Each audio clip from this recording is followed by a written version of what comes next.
रचि रुचिर बर बंद निवारे मनहु मनु भव फंद सवारे मंगल कलश अनेक बनाए ध्वज पताक पट चमर सुहाए। श्री राम जय जय राम।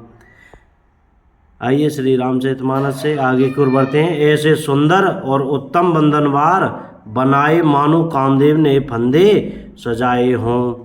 अनेकों मंगल कलश और सुंदर ध्वजा पताका पर्दे और चमर बनाए जिसमें मणियों के अनेकों सुंदर दीपक हैं। उस विचित्र मंडप का तो वर्णन ही नहीं किया जा सकता जिस मंडप में श्री जानकी जी दुल्हन होंगी।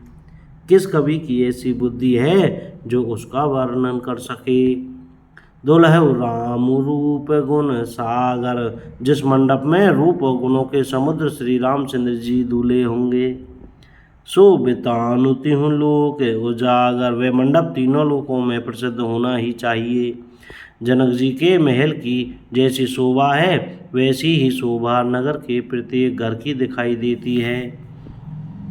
उस समय जितने तिरहुत को देखा उसे 14 भुवन तुच्छ जान पड़े। जनकपुर में नीच के घर भी उस समय जो संपदा सुशोभित थी उसे देखकर इंद्र भी मोहित हो जाता था। जिस नगर में साक्षात लक्ष्मी जी कपट से स्त्री का सुंदर वेश बनाकर बसती हैं उस पुर की शोभा का वर्णन करने में सरस्वती और शेष भी सकुचाते हैं। जनक जी के दूत श्री रामचंद्र जी की पवित्र पुरी अयोध्या में पहुँचे। सुंदर नगर देखकर वे हर्षित हुए।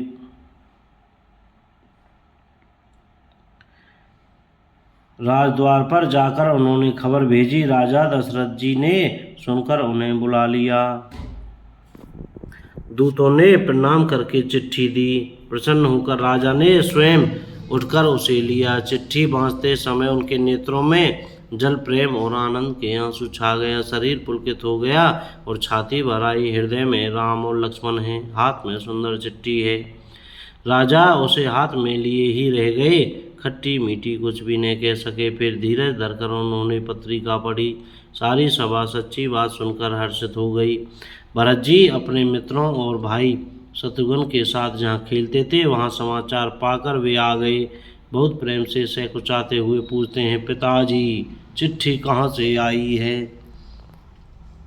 हमारे प्राणों से प्यारे दोनों भाई कहिए सकुशल तो हैं और वे किस देश में हैं। स्नेह से सने ये वचन सुनकर राजा ने फिर से चिट्ठी पढ़ी।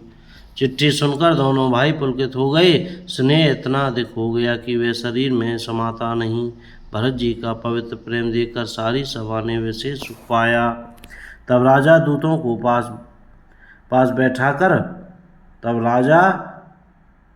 को पास बैठाकर मन को हरने वाले मीठे वचन बोले। भैया कहो दोनों बच्चे कुशल से तो हैं, तुमने अपनी आंखों से उन्हें अच्छी तरह देखा है न। सांवले और गोरे शरीर वाले वे धनुष और तरकस धारण किए रहते हैं। किशोर अवस्था है, विश्वामित्र मुनि के साथ हैं। तुम उनको पहचानते हो तो उनका स्वभाव बताओ। राजा प्रेम के विवश होने से बार बार इस प्रकार कह पूछ रहे हैं। बोलो जय श्री राम। भैया जिस दिन से मुनि उन्हें लेवा ले गए तब से आज ही हमने सच्ची खबर पाई है। कहो तो महाराज जनक ने उन्हें कैसे पहचाना। ये प्रिय प्रेम भरे वचन सुनकर दूत मुस्कुराए।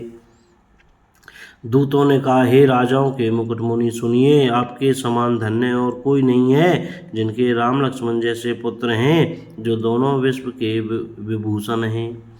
आपके पुत्र पूछने योग्य नहीं हैं। वे पुरुष सिंह तीनों लोकों के प्रकाश स्वरूप हैं जिनके यश के आगे चंद्रमा मलिन और प्रताप के आगे सूर्य शीतल लगता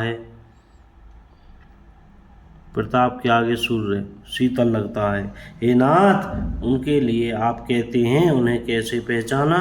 क्या सूर्य को हाथ में दीपक लेकर देखा जाता है। सीता जी के स्वयंवर में अनेकों राजा और एक से एक बढ़कर योद्धा एकत्र हुए थे, परंतु शिवजी के धनुष को कोई भी नहीं हटा सका। सारे बलवान वीर हार गए। तीनों लोकों में जो वीरता के अभिमानी थे शिवजी के धनुष ने सबकी शक्ति तोड़ दी। बानासुर जो सुमेरु को भी उठा सकता था वह भी हृदय में हार कर परिक्रमा करके चला गया। जिसने खेल से ही कैलाश को उठा लिया था वह रावण भी उस सभा में पराजय को प्राप्त हुआ। हे महाराज सुनिए, वहाँ जहाँ ऐसे ऐसे योद्धा हार मान गए, रघुवंश मणि श्री रामचंद्र जी ने बिना ही प्रयास शिवजी के धनुष को वैसे ही तोड़ डाला जैसे हाथी कमल की डंडी को तोड़ डालता है।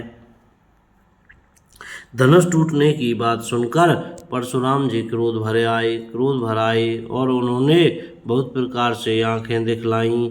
अंत में उन्होंने भी श्री रामचंद्र जी का बल देखकर उन्हें अपना धनुष दे दिया और बहुत प्रकार से विनती करके वन को गमन किया। हे राजन, जैसे श्री रामचंद्र जी अतुलनीय बली हैं वैसे ही तेज निधान फिर लक्ष्मण जी भी हैं, जिनके देखने मात्र से राजा लोग ऐसे कांप उठते थे जैसे हाथी सिंह के बच्चे के ताकने से कांप उठते हैं।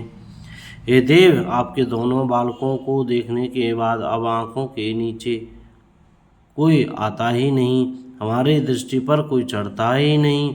प्रेम प्रताप और वीर रस में पगी हुई दूतों की वचन रचना सबको बहुत प्रिय लगी।